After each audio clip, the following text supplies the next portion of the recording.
एक खुदगर्ज बेटा और एक मजबूर माँ की दर्द भरी कहानी। एक आँख से अंधी माँ अपने बेटे के साथ गांव में रहती थी और उसके पति का देहांत हो गया था। वो औरत अपना घर चलाने के लिए एक छोटी सी दुकान चलाती थी। उसमें से जो भी कमाई होती उसी से माँ बेटे का गुजारा चलता था।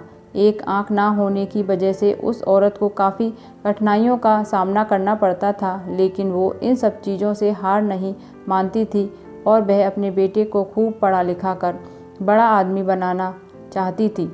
लेकिन उसका बेटा उससे नफ़रत करता था, क्योंकि उसकी माँ जब भी उसके स्कूल जाती तो उसके दोस्त उसको चिढ़ाते और उसका मजाक उड़ाते, यह कहकर कि उसकी माँ की एक ही आँख है। और वो लड़का धीरे धीरे अपनी माँ से चिढ़ने लगा। उसकी यही इच्छा थी कि उसकी माँ उसकी पर्सनल दुनिया से दूर रहे। इसीलिए एक दिन गुस्से में उसने कहा कि माँ, तुम्हारी दूसरी आँख ना होने की वजह से जब तुम मेरे दोस्तों के सामने आती हो तो वे मेरा मजाक उड़ाते हैं। तुम मर क्यों नहीं जाती? उस समय मुझे थोड़ा बुरा महसूस होने लगा था, लेकिन दूसरी ओर मैं खुश भी था, क्योंकि हर समय मैं जो कहना चाहता था वह मैंने आज कह दिया था। लेकिन यह सब सुनने के बाद मेरी माँ ने मुझे कुछ नहीं कहा और मुझे भी नहीं लगता था कि मैंने उनसे कुछ इतना बुरा और दुख देने वाली बात कही हो। मैं इस गरीबी से और मेरी माँ दोनों से दूर जाना चाहता था, इसीलिए मैंने बहुत पढ़ाई की। मैंने अपनी माँ को भी छोड़ दिया और पढ़ने के लिए दूसरे शहर आया और वहाँ की यूनिवर्सिटी में मुझे एडमिशन भी मिल गया। इसके कुछ सालों बाद मैंने वहीं शादी कर ली। मैंने खुद का घर भी खरीद लिया, फिर मेरे बच्चे भी हो गए। अब मैं खुशी से एक सफल इंसान की तरह जी रहा था। मुझे यह ज़िंदगी बहुत पसंद थी। दिन व दिन यह खुशी बढ़ती ही जा रही थी, लेकिन एक दिन अचानक मेरी माँ को मैंने अपने दरवाजे पर देखा। तब सभी मुझसे पूछने लगे कि यह कौन है, तो मुझे कहना पड़ा कि यह मेरी माँ है। तब मुझे ऐसा लगा जैसे मेरी सारी खुशियाँ अचानक आकाश से नीचे गिर गई हों। मेरी माँ की एक आँख की डर से मेरी छोटी बेटी भी भाग गई, तो मैंने भी मेरी माँ से पूछा, तुम कौन हो? मैं तुम्हें नहीं जानता, मैंने इन्हें डांटते हुए कहा। तुम्हारी हिम्मत कैसे हुई मेरे घर आने की और मेरी बेटी को डराने की? चली जाओ यहाँ से। इतना सुनने के बाद मेरी माँ ने शांति से मुझे जवाब दिया, ओह मुझे माफ़ करें, शायद मैं गलत एड्रेस पर आ गई, और वह चली गई। मैंने भगवान का शुक्रिया अदा किया कि उन्होंने मुझे नहीं पहचाना। अब मैं शांत महसूस कर रहा था और मैंने अपने आप से कहा कि अब मैं अपनी पुरानी ज़िंदगी के बारे में कभी नहीं सोचना चाहता। कई दिन खुशी से बिताने के बाद एक दिन मेरे पुराने स्कूल का लेटर मेरे पास आया। मैंने अपनी पत्नी से झूठ कहा कि मैं बिजनेस ट्रिप पर जा रहा हूँ। मेरे पुराने स्कूल चला गया। उसके बाद मैं अपने पुराने घर झोपड़ी में गया।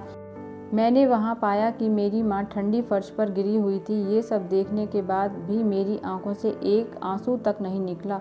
उनके हाथ में कागज़ का एक टुकड़ा था, शायद वह मेरे लिए कोई पत्र ही था। मेरे बेटे, मुझे लगता है कि मेरे अब जाने का समय आ चुका है और अब मैं तेरे घर भी नहीं आ सकती, लेकिन मैं एक बार तुम्हें देखना चाहती हूँ, तुमसे मिलना चाहती हूँ। मुझे तुम्हारी बहुत याद आती है और जब मैंने सुना कि तुम यह अपने पुराने स्कूल में किसी काम से आ रहे हो तो मुझे काफ़ी खुशी हुई।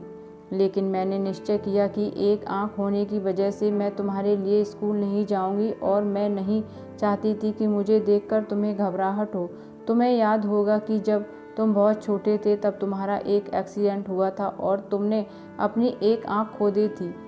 एक माँ होने के वजह से मैं तुम्हें एक आँख में बड़ा होता नहीं देख सकती थी, तो मैंने तुम्हें अपनी एक आँख दे दी और आज मुझे गर्व है कि मेरा बेटा इस पूरी दुनिया को देख सकता है।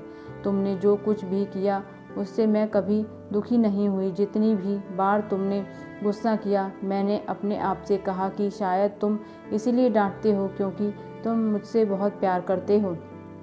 मुझे आज भी वह समय याद है कि जब तुम छोटे होते थे तब हमेशा मेरे आसपास ही रहते थे। मैं तुम्हें बहुत याद करती हूँ। I love you. मेरे लिए तुम ही मेरी दुनिया हो। ये सब पढ़कर मुझे लगा कि मैंने उस इंसान से नफ़रत की जो पूरी ज़िंदगी मेरे लिए जिया।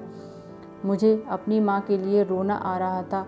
अब मुझे अपनी सबसे बड़ी गलती का एहसास हो चुका था। दोस्तों, कभी भी अपने माता पिता की बेइज्जती ना करें। उनके बलिदानों को कभी ना भूलें। उन्होंने ही हमें ये ज़िंदगी दी है उन्होंने एक राजा की तरह ही हमें बड़ा करने की कोशिश की है। वे हमेशा हमें देते रहे हैं और बेहतर से बेहतर देने की कोशिश करते रहे हैं। वे हमारे हर सपने को पूरा करना चाहते हैं। वे हमेशा हमें सही रास्ता दिखाकर प्रेरित करते हैं। बच्चों के लिए माता पिता अपनी खुशियों का बलिदान देते हैं और बच्चों की सभी गलतियों को माफ़ करते हैं।